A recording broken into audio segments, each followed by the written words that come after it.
Bueno, ¿me puede decir usted quién habrá tenido las armas como para matar, asesinar a 12 estudiantes? ¿También ustedes culparían a la oposición de eso? Es decir, que las armas que se utilizaron pudieran haber sido de alguien que no fueran los policías que estaban en el lugar, que pudieran haber sido los asesinos de 12 estudiantes.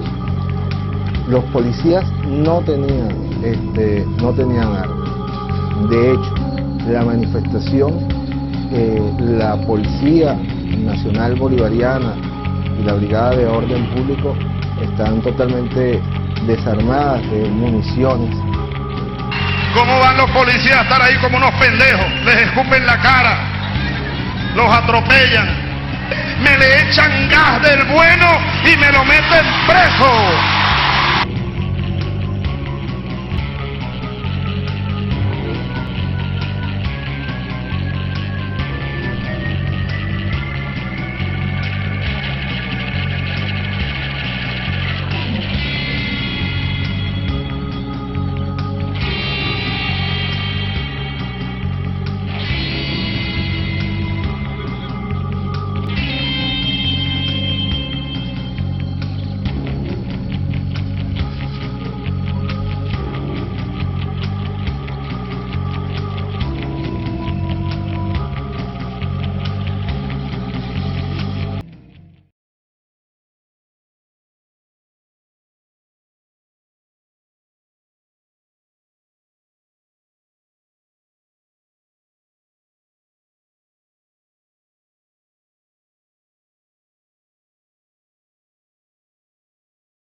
¿Por qué el gobierno permitió que eso ocurriera?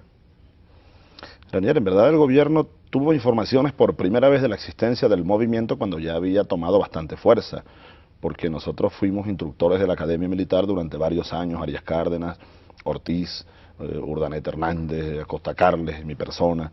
Así que fuimos formando a los muchachos desde las aulas de la Academia Militar. Recuerdo que era José Antonio Lavarría, director años después, y allí trabajamos juntos, pero siempre sembrando la semilla del honor militar, del bolivarianismo, del papel de los militares. Luego era una actividad ideológica de siembra de conciencia que era incluso amparada pues por generales como Lavarría, por ejemplo.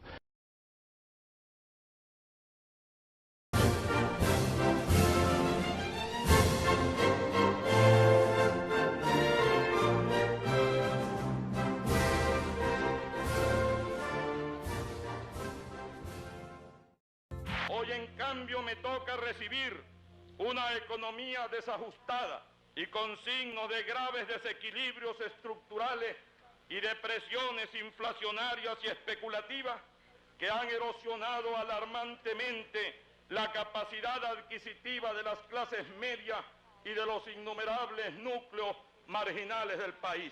Recibo una Venezuela hipotecada.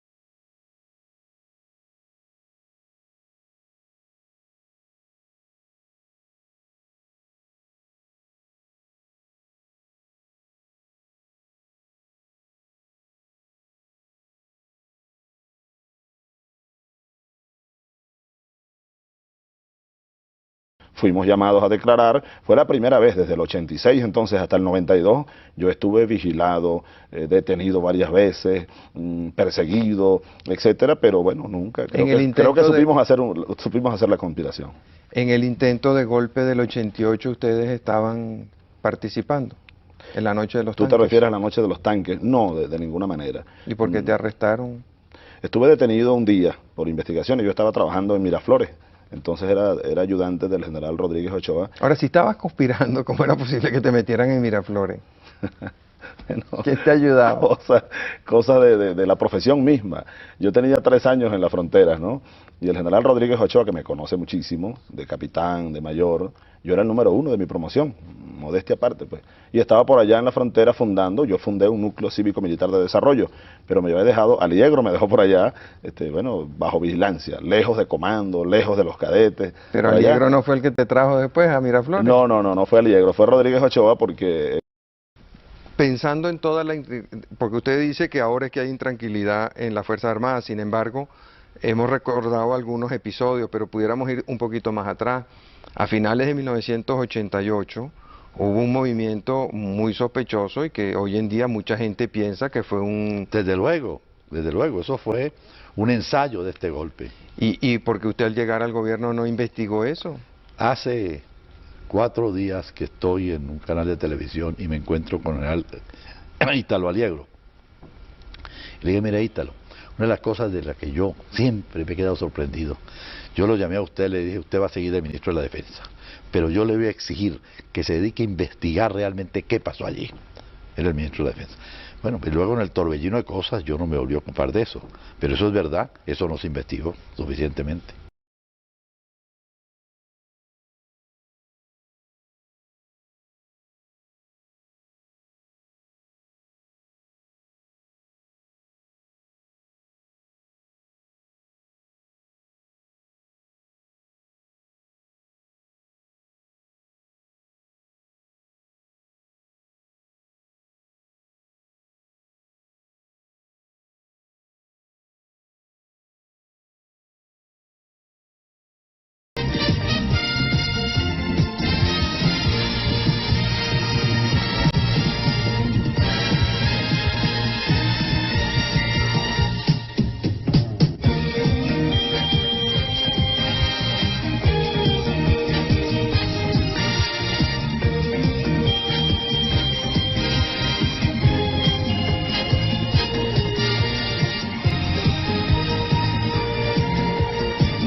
¿Cómo olvidar el Caracazo?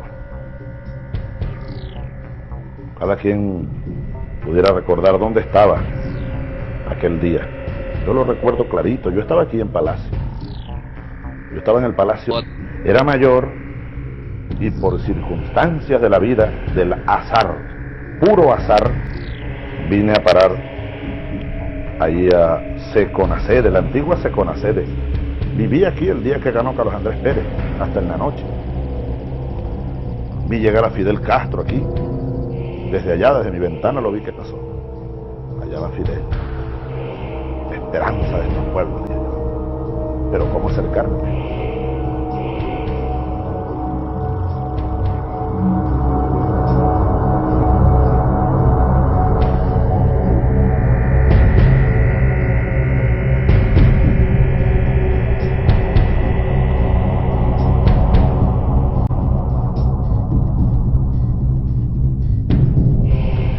Vehículos incendiados, centenares de comercios saqueados y un número no determinado de heridos fue el saldo de los disturbios ocurridos durante el día de hoy en la población de Guarenas.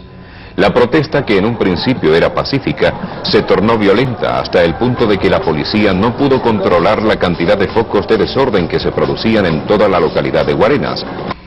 Y en la Universidad Central de Venezuela también se produjeron escenas de marcada violencia, pero en esta oportunidad entre estudiantes, encapuchados y las autoridades policiales.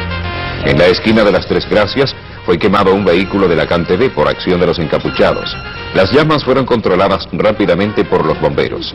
De esta manera quedaron completamente cerradas las vías de acceso a la UCB, específicamente la Avenida Los Ilustres, Plaza Venezuela, entrada de los estadios y por supuesto las Tres Gracias. Al anochecer del lunes 27, repentinamente, miles de habitantes de los cerros, los barrios pobres de Caracas, bajaron en turba al centro de la ciudad y, como si estuvieran empujados por un instinto atávico, comenzaron a saquear las tiendas y comercios.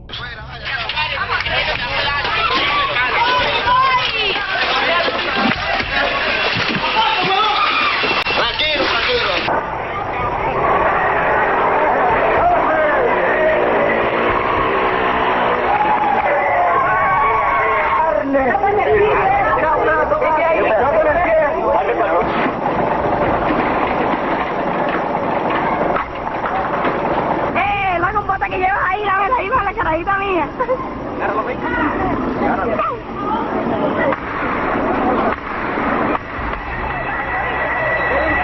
El pueblo tenía hambre, ¿cómo no? Pues tenía hambre. Coja coroto para comer.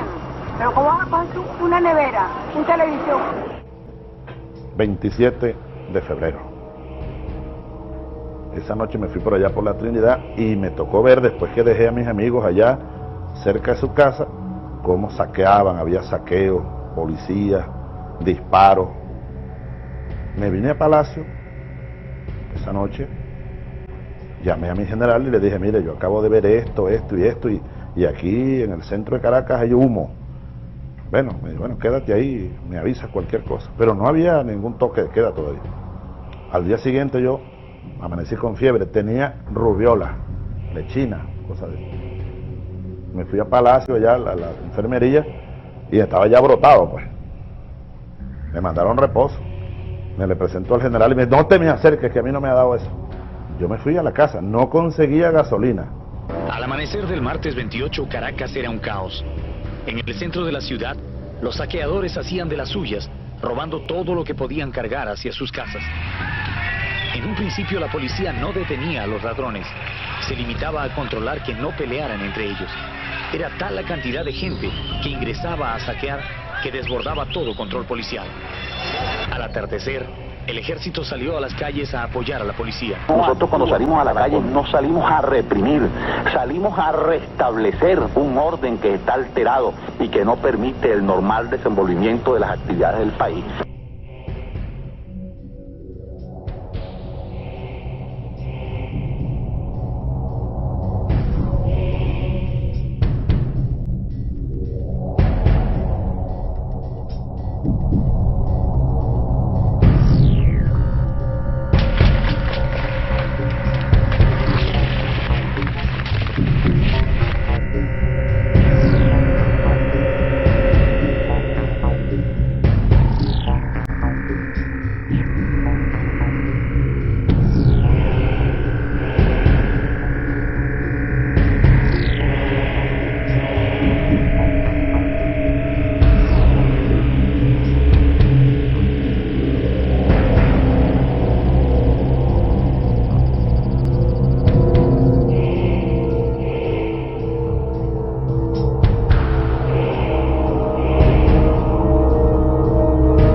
CBS News correspondent Juan Vasquez is on the scene in Caracas.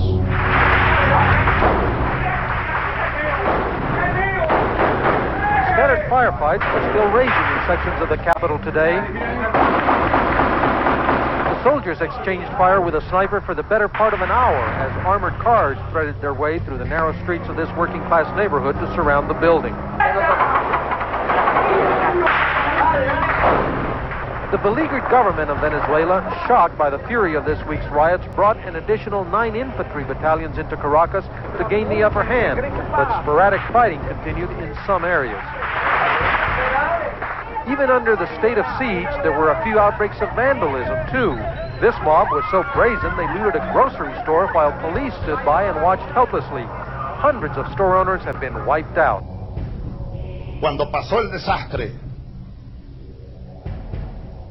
comenzamos por los cuarteles a decir y a repetir la frase aquella de Bolívar: maldito sea el soldado que vuelva las armas contra su pueblo. Y lo empezamos a decir, nos cayó la maldición de Bolívar, el padre Bolívar. La maldición de nuestro propio padre nos ha caído encima. ¿Cómo quitarnos esa maldición? No había otra manera. La rebelión del 4 de febrero se escribió o se comenzó a escribir el 27 y el 28 de febrero de 1989. Estamos en la entrada de uno de estos edificios de departamentos en los barrios marginales de la ciudad de Caracas para conversar con los habitantes de este lugar. Gente que se queja de que las incursiones de la policía y del ejército han sido demasiado violentas y les han destruido sus viviendas. ¿Qué nos puede informar sobre la forma como ha habido represión en estos lugares? Bueno, una célebre palabra de nuestro libertador: maldito sea el soldado que dispara contra el pueblo. Y están masacrando los bloques y ellos dicen que hay francotiradores y es mentira. Efectivamente, esta es la versión del ejército y de la policía, que desde estas ventanas de estos edificios disparan contra el ejército, ¿no? Eso es mentira, porque en estos apartamentos viven familias, viven niños, viven padres de familia, bueno, viven toda clase de personas. Entonces uno no va a ser loco para permitir que alguien se meta un francotirador en su apartamento a disparar sabiendo que lo van a destruir. Como lo señalara esta tarde el ministro de Relaciones Interiores, doctor Alejandro Izaguirre, y el ministro de la Defensa, general Ítalo del Valle Aliegro, la situación del país es de absoluta normalidad, con excepción de algunas zonas del Distrito Federal, donde todavía actúan pequeños grupos y francotiradores que buscan mantener en zozobra a la pacífica población de la ciudad. Eso es mentira, eso es mentira. Mira, esa declaración del ministro de la Defensa es mucha mentira, porque los mismos francotiradores eran los mismos soldados que se zumbaban plomo ellos unos con otros para como digamos, para que escandalizar y así poder matar a las personas malamente. Es que yo quisiera que la gente se ubicara en la avenida, en la avenida, y para que vean cómo esta gente disparaba, a quién le disparaban, 27, 28 de febrero, 1 de marzo matan a Luis Felipe Acosta Carles, uno de los jefes del movimiento, que no lo había nombrado. Unas semanas antes habíamos hablado, unos días antes. 27 de febrero, sonaron las dianas del 4 de febrero, aquel 27. Como soldado nos sentíamos tan avergonzados, tan adoloridos después de aquella tragedia. Y recordábamos siempre entonces aquella centella que fue Bolívar cuando dijo: maldito el soldado que vuelva las armas contra su pueblo.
firefights were still raging in sections of the capital today.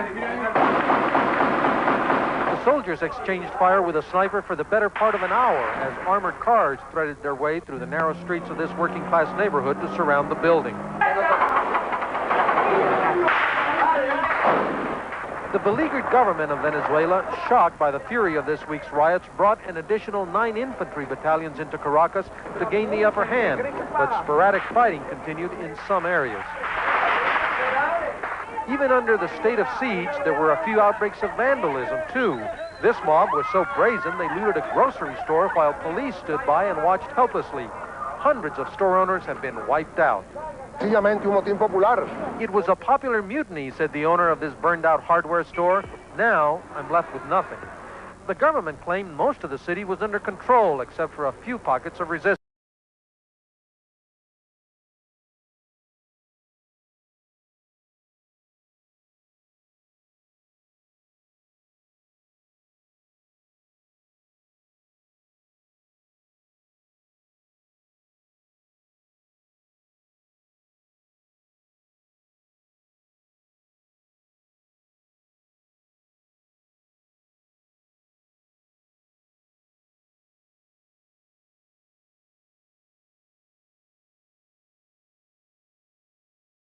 Mire, presidente, yo tengo una preocupación. Siempre se plantea la reestructuración de la 10, pero yo creo que ahora se hace más necesario esto, debido a los últimos disturbios y la participación que se sabe de extranjeros en los mismos. Es una injusticia peligrosa para el país querer echar culpas a la presencia de extranjeros. Indudablemente que estos acontecimientos nos dan la presencia de algunos extranjeros, pero no en una proporción determinante. Pero sería injusto achacar esto a que hay extranjeros maleantes que provocan los sucesos. Aquí hubo un estallido de violencia social y en esa participaron, como era lógico, fundamentalmente venezolanos.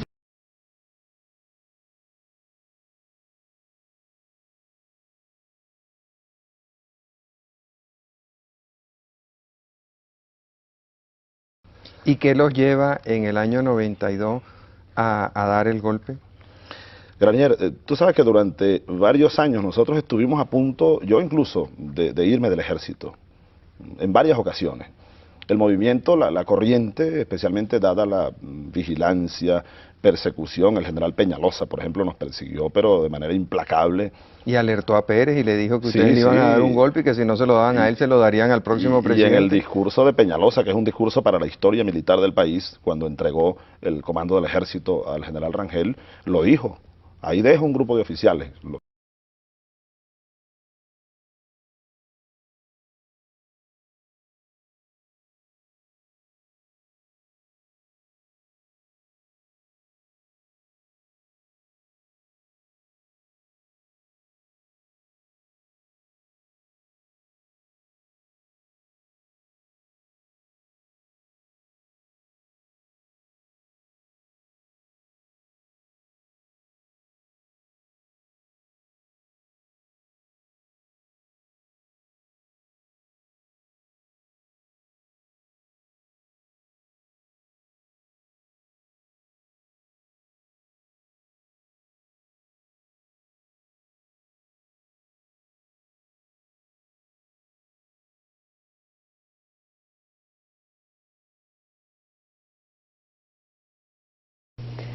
En primer lugar había un elemento permanente que eran los comacates. Los comacates se habían juramentado 10 años antes y a nombre pues de una lectura incompleta de Bolívar habían jurado porque iban a hacer la segunda independencia de Venezuela. Que por cierto, la noche del golpe aquí en Venevisión, Edgardo de Castro entrevista al general Peñalosa y él dice que Ochoa le dio fuerza o poder a esa gente, poder de, ¿cómo llaman?, de mando, ¿no? Bueno, entre otras cosas, quien regresa a los comacates, a los mandos de tropas, es precisamente el general Ochoa Antich.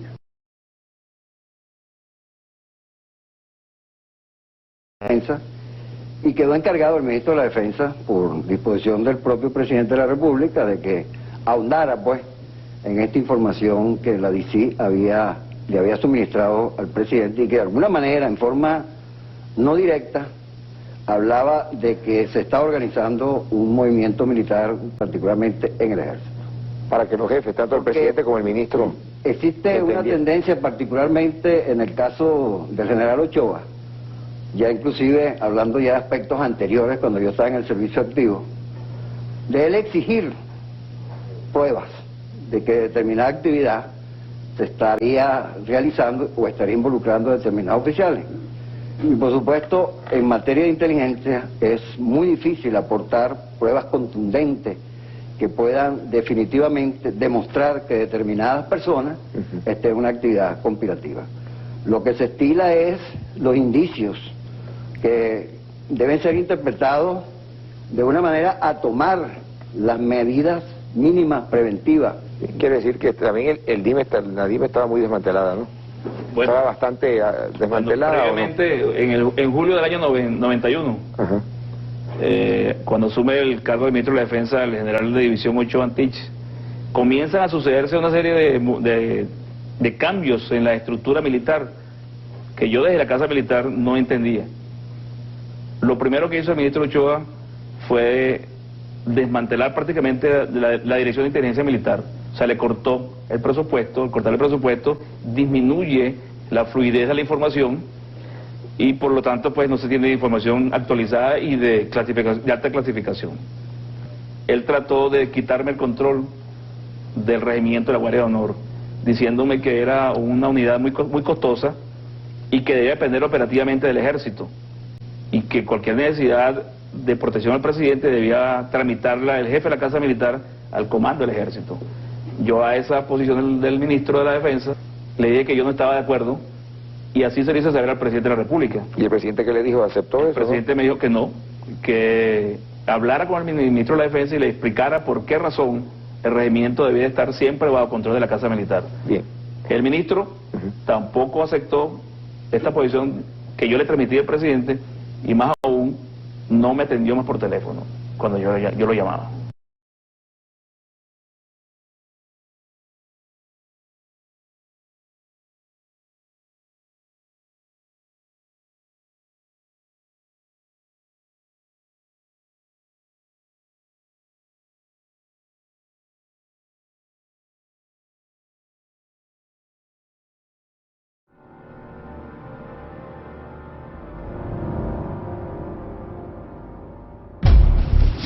Compañeros, lamentablemente por ahora los objetivos que nos planteamos no fueron logrados en la ciudad capital. Es decir, nosotros acá en Caracas no logramos controlar el poder.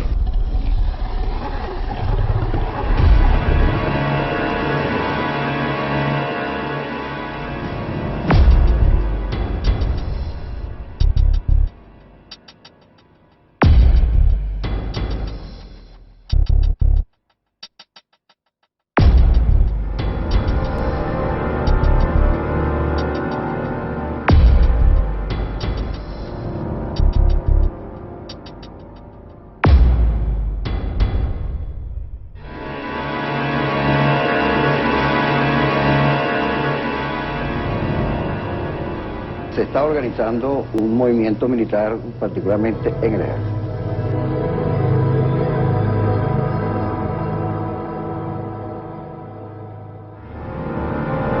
Lo primero que hizo el ministro Ochoa fue desmantelar prácticamente la Dirección de Inteligencia Militar. Él trató de quitarme el control del regimiento de la Guardia de Honor. No. Yo creo que fue un gran error. Definitivamente el 4 de febrero fue un gran error. La decisión irrevocable de ir a una rebelión la tomamos fue después del Caracazo. Por eso que aquí hay unos señores que se llamaban los notables y otros etcétera, que estaban empeñados en destruir la democracia. Y yo cometí la tontería de creer, si me extremaba mi concepto democrático y yo convocaba a todos esos sectores a cooperar, el problema se iba a resolver, y cometí un error porque desgraciadamente así no hay que proceder. Uno tiene que endurecer más bien su posición y seguir adelante.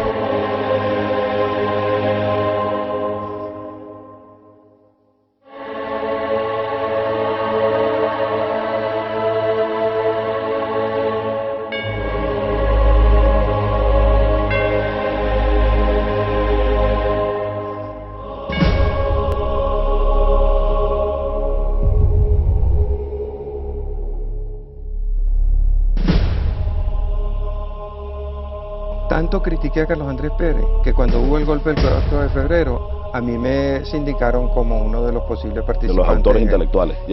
Y he sufrido mucha...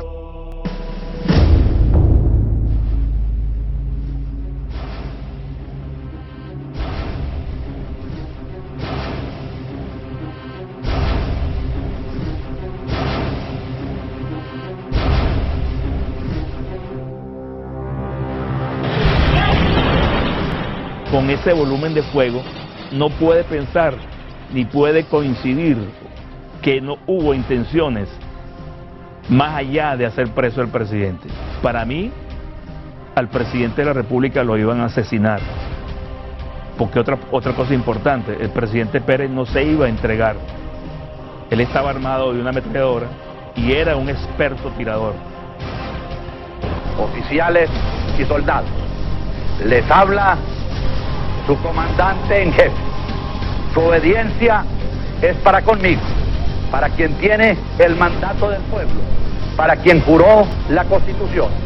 Cualquier oficial que pretenda hacerles desconocer su mandato de cualquier jerarquía debe ser desconocido por ustedes.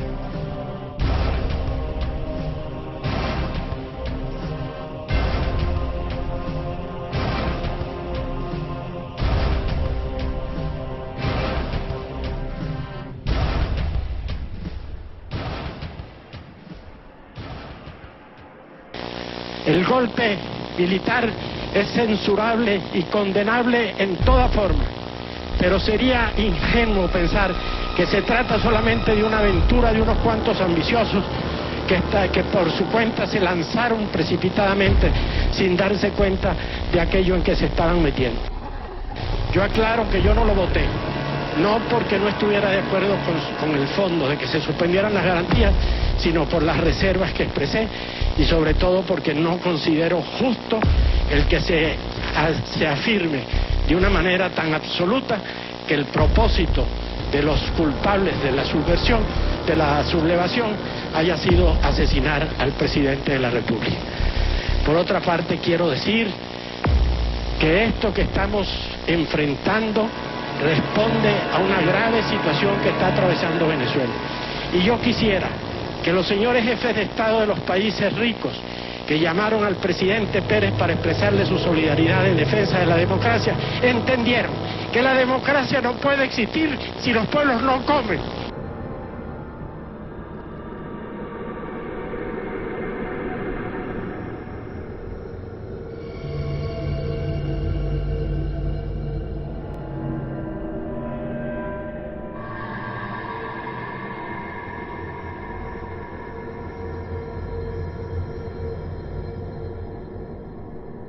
También lograron sorprender al comando del aeropuerto de la base aérea Libertador. Control de los peores. Adelante, libertadores. Ponemos Antigua ahí, por favor. Aquí está el teniente Chacón. Mi teniente, la rama está hablando por radio. Por radio. Sí, señores, Miraflores, bombardea esa mierda. Recibimos. Ah, ok, recibimos. Ok. Ustedes pueden observar en este momento cuando uno de los aviones Bronco intenta lanzar cohetes exactamente después de que uno de los cohetes cerca del palacio.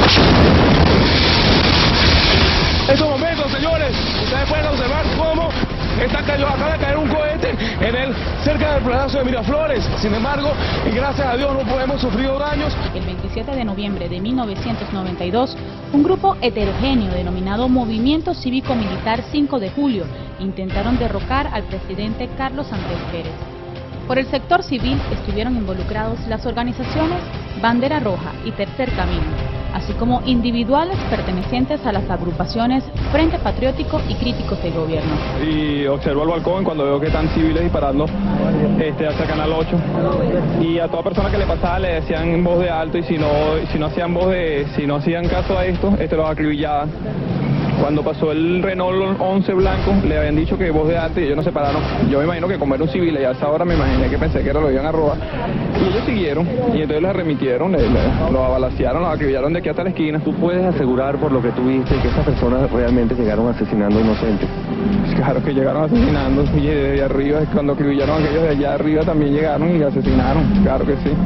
Los venezolanos debemos estar conscientes de que aquí lo que está en juego, como el 4 de febrero, no es un gobierno o un partido, sino está en juego la democracia venezolana. Se agudizaron los rumores porque desde hace una semana se nos venía diciendo que iba a estallar este movimiento. Y veníamos siguiéndole la pista constantemente, pero no expresado en posiciones militares, sino en posiciones civiles de los extremistas, de los que nos hicieron la guerra en 1960, de los que todavía están pensando que existe la Unión Soviética y que es posible todavía en Venezuela movimientos subversivos.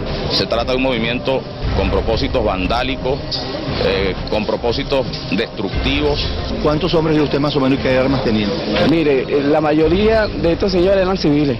Él no tiene justificación de ninguna forma, un salvajismo que no tiene límites, un daño que nos va a costar a todos reparar, pero que nunca jamás podremos olvidar, porque qué ensañamiento tan grande y tan atroz.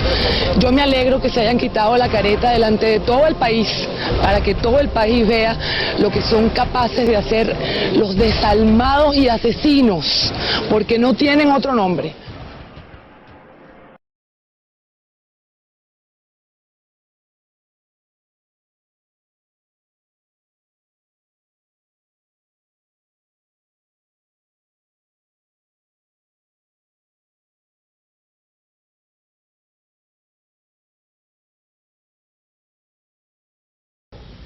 Contra nadie se ha desatado una campaña sistemática, larga y obsesiva, como la que se ha ensañado contra mí y contra mi gobierno. La he soportado con la convicción de que en las democracias siempre son preferibles los abusos de la oposición que los abusos del gobierno. Los adversarios que quedaron en el camino y los enconos de las luchas políticas pasadas se fueron muriendo poco a poco y todos fueron resucitando agravios que parecían olvidados. Así se ha formado la coalición que tiene en zozobra al país, articulados en esta confabulación que nos abruma. Nunca una coalición fue tan disímil. Cuando se retratan en grupo, aparecen señaladas como definiciones precisas de diversas etapas de la lucha política de los últimos 50 años. Rostros de derrotados o frustrados que regresan como fantasmas o como espectros, predicando promesas mágicas de resurrección.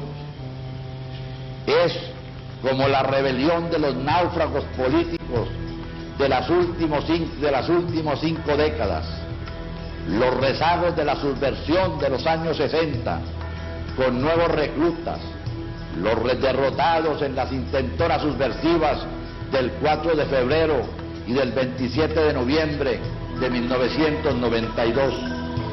Se incorporan a la abigarrada legión de causavientes. Hemos puesto Venezuela con esas reformas económicas y comerciales en sintonía con lo que ocurre en el mundo y también en nuestra propia región de América Latina.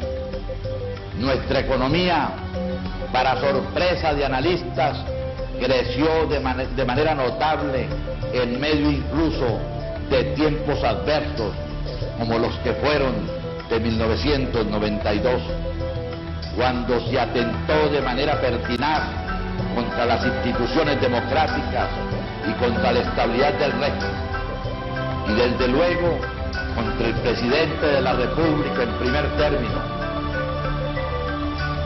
Fue en 1992 que brotó la soterrada conspiración civil que aprovechó astutamente la conmoción producida por la felonía de los militares golpistas. La misma conspiración de hoy que recurre a otros métodos porque se agotaron todos los demás, desde la metralla y el bombardeo implacable hasta la muerte moral. Si no abrigara tanta convicción en la transparencia de mi conducta que jamás manchará mi historia y en la seguridad del veredicto final de la justicia, no tengo inconveniente en confesar que hubiera preferido otra muerte. Más temprano que tarde comprenderán que he actuado con la conciencia más cabal y más plena de que opté por el camino más conveniente. El futuro lo dirá, y lo dirá muy pronto si he actuado con razón, si hemos interpretado correctamente el momento y las circunstancias del país. Estoy persuadido de que se reconocerá mi contribución con equidad y justicia. Repito lo que dije ayer en breve alocución. El país contempló estupefacto cómo se ejercieron sobre los magistrados del alto tribunal las más desembosadas presiones. Estas son, compatriotas, manifestaciones de una actitud que ha perdido hasta las formas del recato para lanzarse abiertamente por el camino de las presiones ejercidas sin medir las consecuencias institucionales que tales actitudes comportan. En el día de hoy, los magistrados de la Corte Suprema de Justicia encontraron méritos para enjuiciar al presidente de la República y a los exministros Alejandro Izaguirre y Reinaldo Figueredo. El pasado 9 de marzo, en mensaje dirigido a la Nación, expliqué minuciosamente la forma y las razones por las cuales se tramitó una rectificación presupuestaria de 250 millones de bolívares con cargo a los servicios de inteligencia y seguridad del Estado. Y una vez más quiero dejar constancia de que no hubo delito alguno. Me dirijo hoy a todos mis compatriotas y a todos los extranjeros que han hecho de Venezuela su patria. Quien como yo, que ha dedicado su vida entera a la conquista, defensa y consolidación de la democracia, no tiene que ratificar que acato esta decisión de la Corte Suprema de Justicia. No la juzgo. Será la historia, implacable en sus veredictos, la que lo hará más adelante. Y la acato porque asumo la responsabilidad como presidente, como líder y como venezolano. Del mismo modo que tendrán que asumir la suya quienes han conducido al país a esta encrucijada dramática de su historia. Lo que más duele es que esta decisión de la Corte se produce en el momento en que el país se enrumbaba positivo y francamente hacia su recuperación política y económica.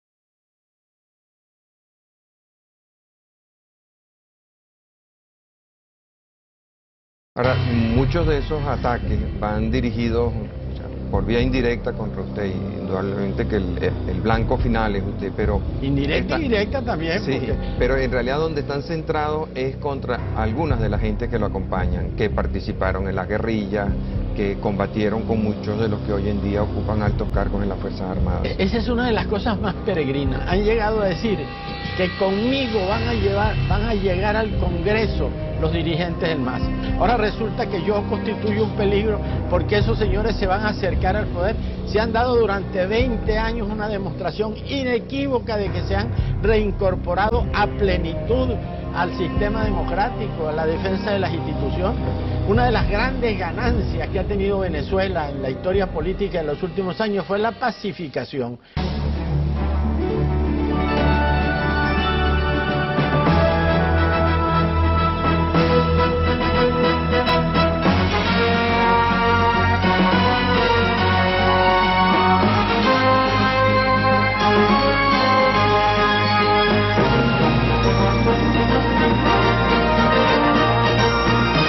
Rafael Caldera es el virtual ganador en estas elecciones presidenciales con un 31.3% del total de los votos. Hoy, a las 7:19 de hoy, 5 de diciembre de 1993, según la muestra estadística extraoficial que procesamos en Venevisión, Rafael Caldera es el próximo presidente de Venezuela. Que tuvo un periodo de transición más o menos afirmativo, que fueron los periodos de López y de Medina, y que de luego estalló la gloriosa Revolución de Octubre y el país se enrumbó hacia la democracia. Todo eso es mentira, todo eso es falso. Toda esa historia hay que reescribirla, porque lo peor que puede tener un pueblo es no saber de dónde viene, ni por qué ha llegado a dónde está, ni por qué medios, ni de qué manera. En primer lugar, voy a decirte esta primera herejía. Quien inició la transición hacia la democracia en Venezuela fue Juan Vicente Gómez, y se hizo una cosa heroica. No se endeudó al país, Marcel. Fue más tarde, cuando en medio de la mayor abundancia de dinero, los hombres que gobernaron la República se ingeniaron para montarle una inmensa deuda interna y externa que no tiene justificación de ninguna especie. Yo creo que la ruptura institucional del 18 de octubre de 1945, el balance es completamente negativo. No se hubiera creado este monstruo del Estado que hoy en día agobia a Venezuela. En este momento, el único país en que el Estado tiene una intervención total es Venezuela. No es un país comunista, evidentemente, pero es un país estatizado hasta el fondo. Todo en Venezuela está en manos del Estado. Toda la actividad venezolana está subvencionada por el Estado. Todas las grandes empresas son del Estado. Es el caso único en el mundo en que un Estado domina a una sociedad, la pervierte y la cambia y la hace dependiente de él. Venezuela presenta esta paradoja, casi única hoy en el mundo. Y salieron impunes de ella bajo un absurdo, vamos a decir, sobreseimiento de causa y no un indulto posterior al juicio. Pero perdón, ¿usted es uno de los responsables de esa situación? No, lo contrario. Fue quien firmemente mantuve a esos individuos en la cárcel, me opuse y mi salida del ministerio se debe precisamente a eso. O sea que jamás me podrán echar esa responsabilidad ante la historia. Eso lo tendrán otros. Aquello. ¿Y la salida no fue más bien fruto de un pleito con el presidente Caldera? ¿Y cuál fue el pleito? Pues el pleito fue por oponerme vehementemente a que no se les hiciera un juicio a los individuos que atentaron contra la Constitución y las leyes, que además los pusieron en libertad. ¿Qué alegaba el presidente para que no le hicieran juicio? El presidente alegaba los mismos hechos de pacificación y unas promesas que le había hecho a él durante su proceso de campaña electoral a estos individuos. Entonces, ¿usted considera que es correcta la actitud de hacer un juramento en donde se asegura respetar la Constitución, defender a sus superiores y que se debe recordar todos los días a la hora del toque de diario. Quebrantar ese juramento y tener autoridad para querer ser luego comandante de las Fuerzas Armadas. ¿Quebrantar cuál juramento? El juramento que hacen en la escuela militar. ¿O es que no hacen un juramento? Es decir, que tú estás diciéndole a los venezolanos, oigan bien ustedes, este caballero está diciendo que los hombres del 4 de febrero quebrantamos el juramento. Ese es el discurso de Carlos Andrés Pérez, igualito. Bueno, el juramento de la escuela militar. Nosotros juramos ante Dios y la bandera defender la patria y sus instituciones. Exacto. Y eso fue lo que hicimos el 4 de febrero. Nosotros salimos, bueno... Entonces, con ese mismo criterio, lo pueden tumbar a usted mañana. Bueno, que me tumben. Si hay razón... Pretender gobernar al país así diciendo que me tumben. Bueno, sal tú a tumbarme, pues. No, es que no es mi profesión. Sal tú a tumbarme si tú quieres. Si te metes a periodista, yo te tumbo. Pero óyeme esto, a los venezolanos, permíteme, que el que toca arpa y canta tiene mucha ventaja. Entonces, fíjate, eso es muy grave lo que nosotros dicho, ¿no? Es tu razonamiento, pero los venezolanos saben apreciar dónde está la verdad. Sí. No podemos olvidar, cuando uno habla del 4 de febrero, Oscar, que aquí ocurrió un 27 de febrero de 1989. Carlos Andrés Pérez mandó las tropas a la calle a masacrar un país. ¿Ese es otro caso?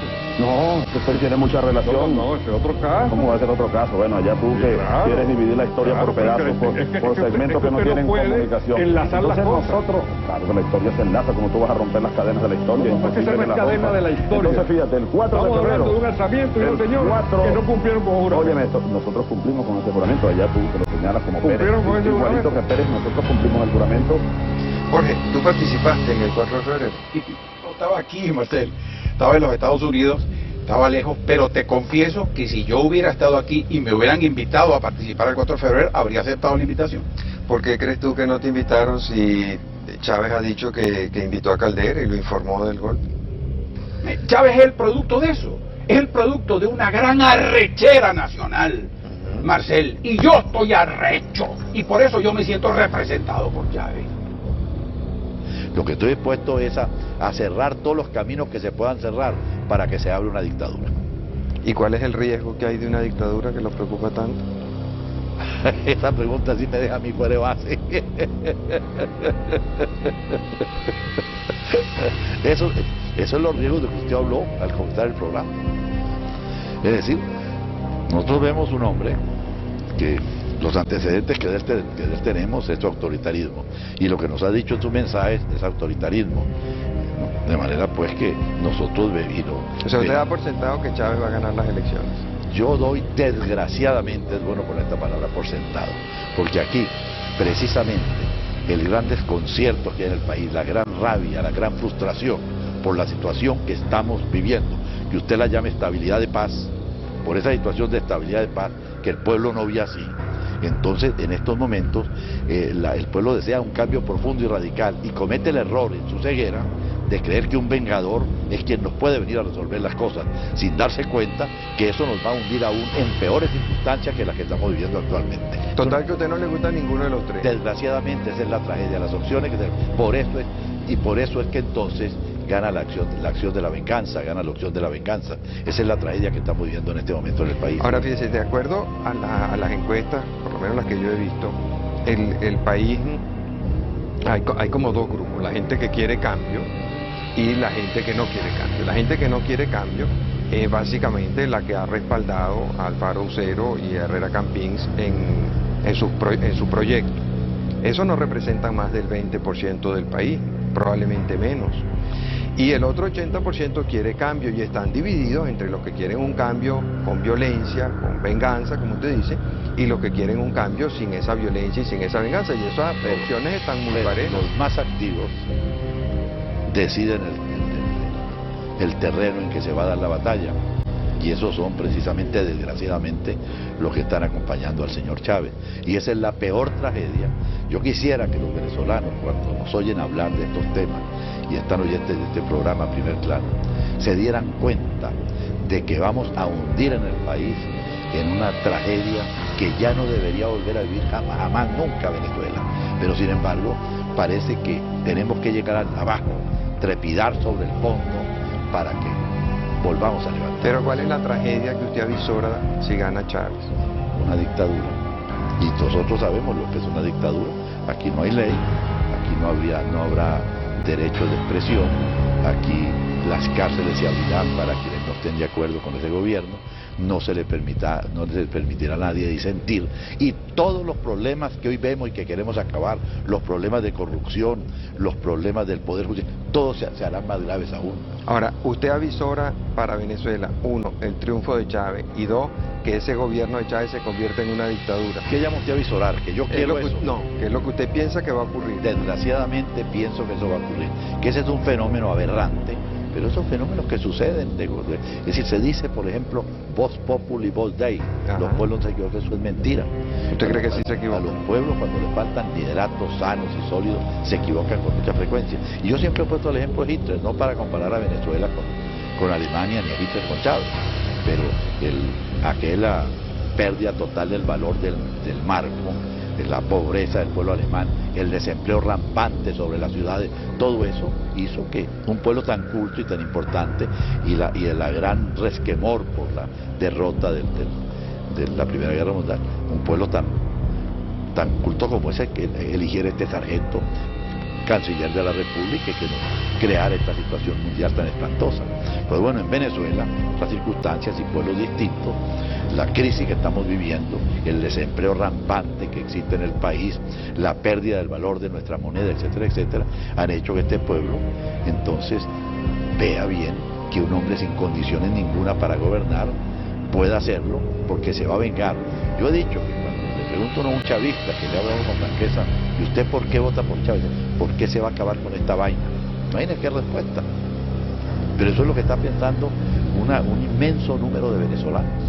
O sea, ¿usted cree que conscientemente una mayoría de los venezolanos va a votar por algo que piensa que los va a destruir, que los va a dañar? Conscientemente no, inconscientemente. Este país vive en una inconsciencia inverosímil. Consciente, ojalá se abriera la conciencia, ojalá se quitaran la venda de los ojos, no pasaría esto. Levanten la mano los que se consideran golpistas.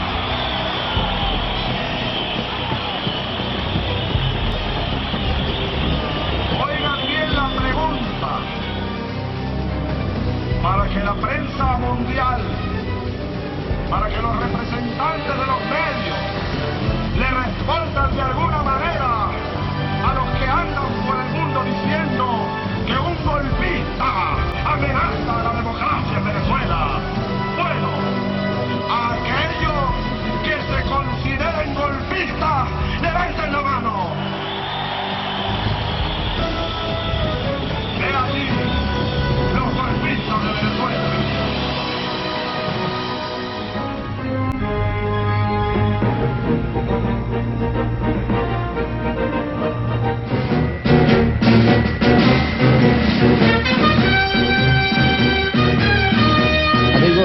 Este es el nuevo presidente de la República de Venezuela, Hugo Chávez Frías.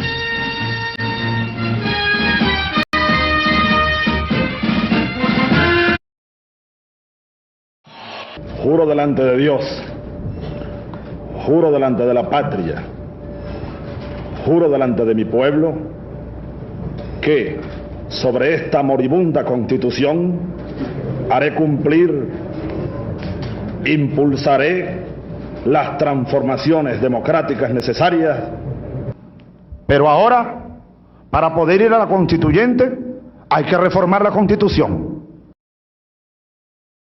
Este noble pueblo venezolano aplaude, saluda a nuestro gran porvenir en el liderazgo por el excelentísimo señor Hugo Rafael Chávez Frías, el presidente de todos los venezolanos. Bueno, un momento histórico. Hoy estamos por primera vez en nuestro país decidiendo a través de un referéndum consultivo si convocaremos o no a una Asamblea Nacional Constituyente.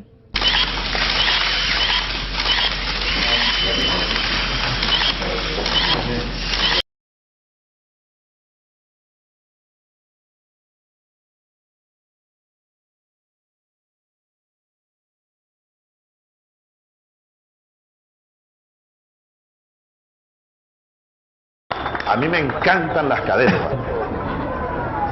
Hugo Cadena Chávez me pueden llamar ustedes. Me llame Hugo Cadena Chávez. Me importa un comino. Hugo Cadena, acepto que me llamen Hugo Cadena Chávez. Han sido despedidos de sus cargos. Ya está bueno. Las siguientes personas: Eddie Ramírez, director gerente hasta el día de hoy de Palmavén, pa' afuera. Señor Juan Fernández, está despedido de Petróleos de Venezuela. Bueno, eso es como si uno destituyera pues el alto mando de la Fuerza Armada. Entonces el alto mando, pa' afuera. Y andan diciendo por ahí que hay ruido en los cuarteles. Sí, en los cuarteles hay ruido de alegría. A la convocatoria de un gran paro cívico nacional.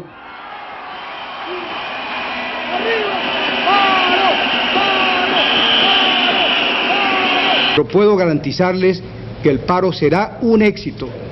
Si quieren parar la empresa petrolera, si quieren parar las escuelas, si quieren parar los hospitales, pues adelante, hagan lo que yo llamo al pueblo para ver quién puede más aquí.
Sí, no, aquí está hablando Chávez. Aquí está hablando Chávez. Sí, uno, él cree que está hablando. Tú me copias, interrogativo, tu ubicación y la situación allá en el exterior, cambio. Estoy en la parte posterior del palacio. Está la gente ya controlada, ya fueron desplazados más allá de la Plaza Oliari. Tenemos hasta la asamblea y para allá también todo controlado, y la gente está ubicada únicamente está por el sector de la avenida Bolívar. Correcto. ¿Y cuál es dime cuál es la evolución que tú evalúas? ¿Cómo está esa gente? Los que están gritando, los que están disparando, ¿qué ha pasado con esos cambios? Bueno, han salido varios heridos porque ha habido un enfrentamiento y entonces se han tenido que defender hacia los sectores de atrás, pero ya la gente pues se ha ido desplazando y tenemos unos francotiradores que estaban montados en un edificio y estaban disparando ese edificio y después fueron ubicados y entonces ya están controlados. Entonces la situación está, podemos resumirla en 2 palabras, bajo control, cambio. Acá en este sector está bajo control. Entonces ese movimiento de tropas está autorizado por ti, cambio. Es positivo, los que están en el Ayacucho, lo del Ayacucho, es positivo. Lo único es que yo iba solamente al Ayacucho, inclusive el comandante me está llamando en este momento. Adelante, 1 Francisco. Te decía que es urgente y muy importante enviar una unidad de refuerzo de custodia, seguridad al Canal 8, las instalaciones del Canal 8, cambio. Tiburón 4, Tiburón 1, cambio. Tiburón 2, Tiburón 1, cambio. Tiburón 2, Tiburón 1, cambio. 2, tiburón 1, cambio. Tiburón 4, tiburón 1, cambio. Tiburón 3, tiburón 1, cambio.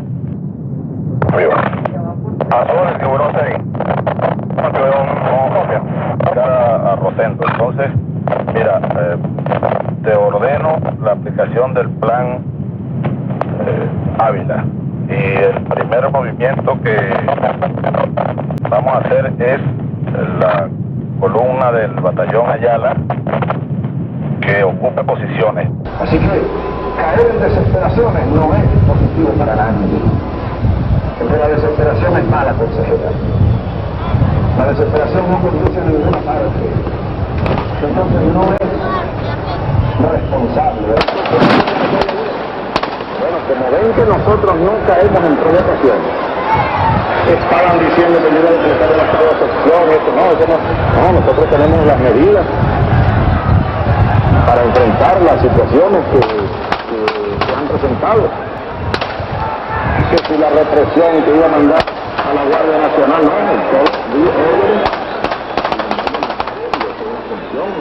encima de la acera ya con una pradera blanca y un morralo, tú no me ves nada. No, esto es positivo, del lado izquierdo mío, mi comandante. Boca, apúntale pared a la cabeza, todo sería ya de allá aquí lo pega. Correcto, mi comandante. De allá, aquí, ¿tú crees que le pegue a este tipo? Ante tales hechos, se le solicitó al señor presidente de la República la renuncia de su cargo, la cual aceptó. La solidaridad y la responsabilidad social. La seguridad y las intenciones son llevarlo a la China para su posible posterior traslado precisamente esas son las obras. Ahora, otra cosa, yo estoy incomunicado, pero tengo un tema que ya ustedes lo me dirán. Yo si me voy a Cuba o a donde yo decida, es obligado a Cuba según.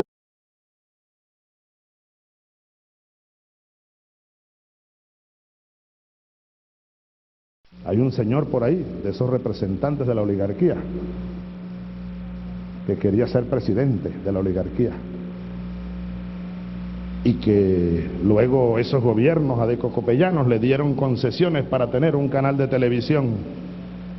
Y él ahora anda diciendo que esa concesión es eterna. Se le acaba en marzo la concesión de televisión. Se le acaba en marzo. Así que mejor es que vaya preparando sus maletas y vaya viendo a ver qué va a hacer a partir de marzo. No habrá nueva concesión para ese canal golpista de televisión que se llamó Radio Caracas Televisión. Se acaba la concesión. Cuando un amigo se va, hoy hemos realizado un esfuerzo para estar una vez más al lado de toda Venezuela y decirles a todos ustedes gracias, muchísimas gracias Venezuela por apoyarnos, por acompañarnos.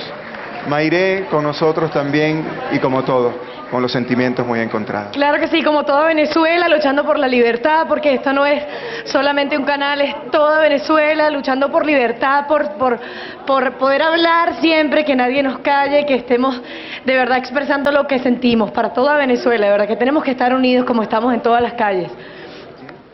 De verdad que sí. ¿Cómo están todos acá? Como estamos y hemos estado durante 53 años en Radio Caracas Televisión. Santo nombre, tembló de favor, el vil egoísmo que otra vez triunfó. A este santo nombre, a este santo nombre, tembló de favor, el vil egoísmo que otra vez triunfó.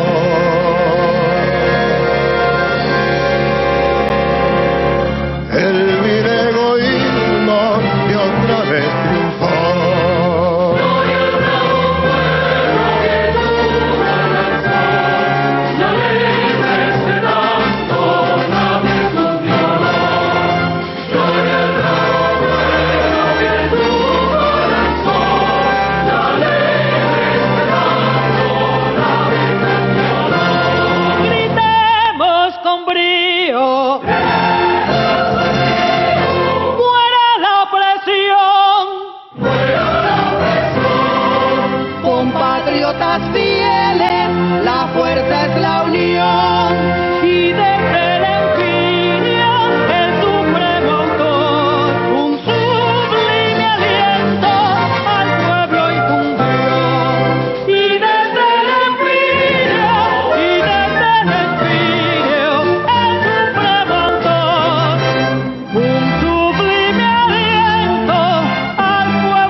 brazos que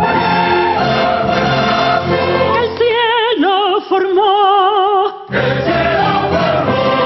La América toda existe en nación, y si el despotismo levanta la voz, seguid el ejemplo que Caracas dio. Y si el despotismo levanta la voz, seguid el ejemplo que Caracas dio.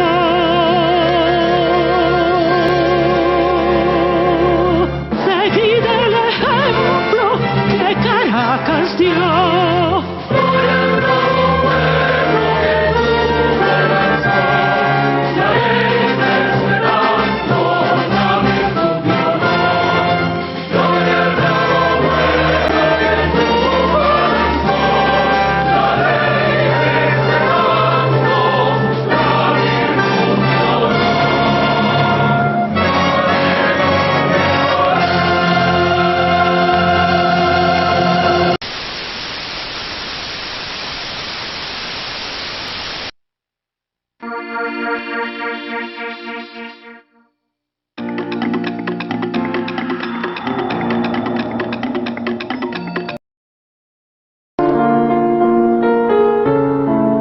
Siempre, todo lo he hecho por amor. Por amor al árbol, al río me hice pintor. Por amor al saber, al estudio me fui de mi pueblo querido a estudiar. Por amor al deporte me hice pelotero. Todo lo hemos hecho por amor. Aún hay mucho por hacer. Necesito más tiempo. Necesito tu voto. Tu voto por amor. Para vivir en libertad, para estudiar y progresar, para vivir en santa paz. No, que no, y mil veces no. NO, se dice. No, NO, se lo dijimos. No, enmienda, sí. Aquí viene el pueblo que grita sí, burgueses entiendan. El pueblo tiene las tiendas, aquí sí queremos enmienda, para elegir su libertad, sin restricción ni por la paz, por eso sí la enmienda va. Sí, que sí, 10 millones, sí, ¡vamos! Sí, Sangre y mierda, eso es, mierda, pero ya le están llenando de mierda.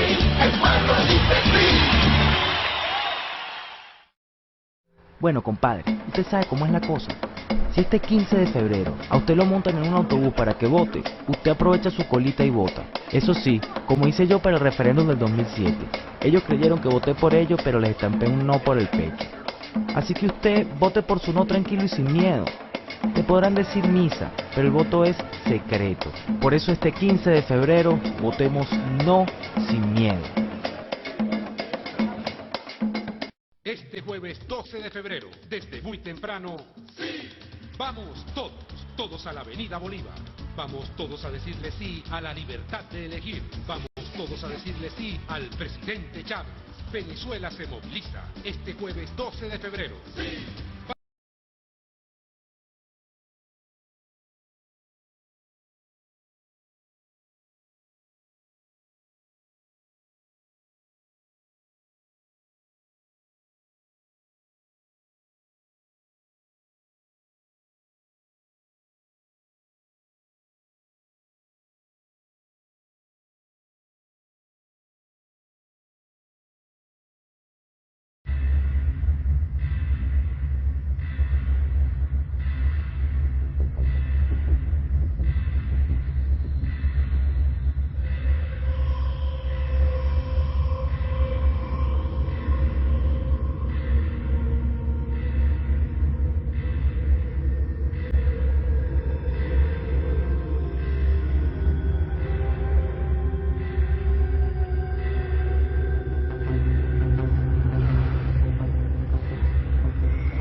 se vio esas elecciones desde ustedes, lo de inteligencia militar? Ya nosotros a las 4 de la tarde ya nosotros sabíamos resultados de lo que iba a pasar, simplemente con lo que fue la maquinaria. O sea, igual el voto es secreto, pero ya nosotros teníamos un resultado antes de que finalizara. O sea que Capriles tenía razón al exigir el reconteo. Claro que sí. Se hizo un reconteo de una parte, como el 60%, digamos como para darle contentillo a la gente. ¿Por qué no hicieron el resto? Porque muchas papeletas no se consiguieron y muchos libros no se consiguieron. ¿Están entre los que se quemaron? Sí, claro. Así como se quemaron, así mismo se pasaron. Si no fueron quemados, muchos también fueron por máquina, como fuera, pero muchos se perdieron. Claro que sí. O sea que entonces estas elecciones fueron robadas. Totalmente, de eso no hay duda. Si se roban las elecciones, ¿puede uno deducir que entonces no es posible que la oposición llegue a ganar unas elecciones? Igual todas las elecciones han sido así, desde que fue hasta el mismo referendo, que hizo precisamente el presidente Chávez. Todas esas elecciones han sido así. No pacto y menos pacto con la ilegitimidad, con aquellos que yo considero que no son legítimos, que han obtenido un resultado que anunció el Consejo Nacional Electoral sobre la base de todas estas incidencias del día de hoy. Estamos hablando de 3.200 incidencias en el proceso electoral. Yo quiero decirle al candidato al gobierno, el derrotado el día de hoy es usted, y se lo digo con toda firmeza. Usted es el derrotado, usted y su gobierno.